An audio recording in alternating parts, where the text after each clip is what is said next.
Kitchen, Cobleskill, Richmondville High School Physics. And today we take on a rather large topic, which is the standard model of particle physics. Now, the standard model of particle physics is a theory that attempts to explain all matter and force in the universe and bring it into one self-consistent theory. Now, you don't have to copy down this picture, but this is my favorite representation of the standard model. And what we can see, we have this circle here on the top in the red or the pink. These are our quarks, and you can see that we have 6 quarks on the top. These are the fundamental particles that most matter is actually made out of. Down here on the bottom, we have the leptons, and these are light particles. Again, they're fairly common. This one right here is the electron that you're familiar with. Inside, in this inner circle in blue, we have the gauge bosons. These are sometimes called the messenger particles. And the messenger particles are carriers of force. We'll talk about that a little bit more in class, how force is actually transmitted from one particle to the other. And then right in the center here, we have the Higgs boson, and the Higgs boson is the particle that's responsible for giving objects mass.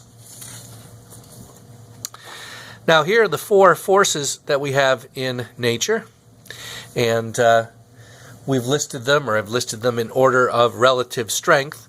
So, not surprisingly, I think the first force here we call the strong force, generally, sometimes called the strong nuclear force. We give it a relative strength of 1. Its range is 10 to the minus 15 meters, which is about the size of a nucleus, and that's not coincidental. If the strong force had a longer range, then nuclei would be bigger. And the messenger particle for the strong force is called the gluon. The gluon literally glues the nucleus together. It's what overcomes the force of repulsion between the protons in the nucleus. Then we have the electromagnetic force. Its relative strength is only 1/100th that of the strong force. That's why the strong force can overcome it in the nucleus, but it has an infinite range. And its messenger particle is the photon. That's the same photon that you're familiar with from wave-particle duality. Then we have the weak force. Its relative strength is about 10 to the minus 13th, and it has an even shorter range than the strong force. So the strong force acts over things about the size of a nucleus, and the weak force acts over things, well, about the size of a proton or a neutron. In fact, it's responsible for some neutron decays. And the messenger particle, or the gauge bosons, the particles that transmit the force, are the W and Z bosons. And finally, we have gravity, the weakest of all the forces. We get a relative strength of 10 to the minus 38 power. It is also of infinite range, and although we haven't detected the particle yet, when we do, we're going to call it the graviton.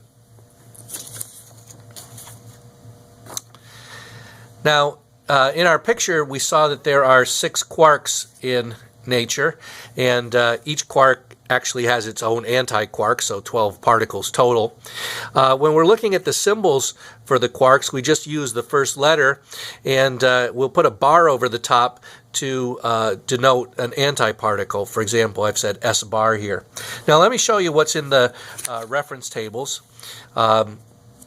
You can take a look at this. It's the same page where we have the energy level diagrams, and down below that we've got the particles of the standard model. The 6 quarks are on top. So we have, let's see, up, down, charm, strange, top, and bottom quarks. They tell you what the charge is for each one of these quarks, and they tell you the symbol for each one of these quarks. Now, going back to our notes here, we've got some particles that are made of quarks. For example, protons are made of 3 quarks. We've got 2 up quarks and a down quark. And what I've done here is I've listed the charge. The up quark has a charge of plus 2/3, and I've got 2 of those particles. The down quark has a charge of minus 1/3, and if you add those together, you get plus 1 elementary charge, or the charge of a proton. The antiproton is just anti-up, anti-up, anti-down. There's the bar that we were talking about that denotes the antiparticles. And the antiparticles have the opposite charge. So instead of plus 2/3, we have minus 2/3, minus 2/3, plus 1/3. You add those up, you get minus 1. Same charge an electron has. The antiproton is negative 1 elementary charge. The neutron is up, down, down, and if you add up those charges, they add up to 0. The antineutron, anti-up, anti-down, anti-down, and those also add up to 0.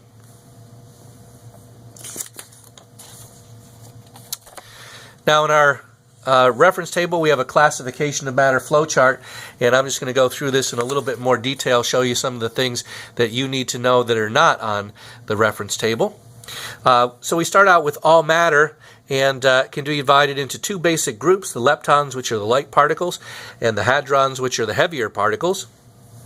We'll start with the leptons, the light particles.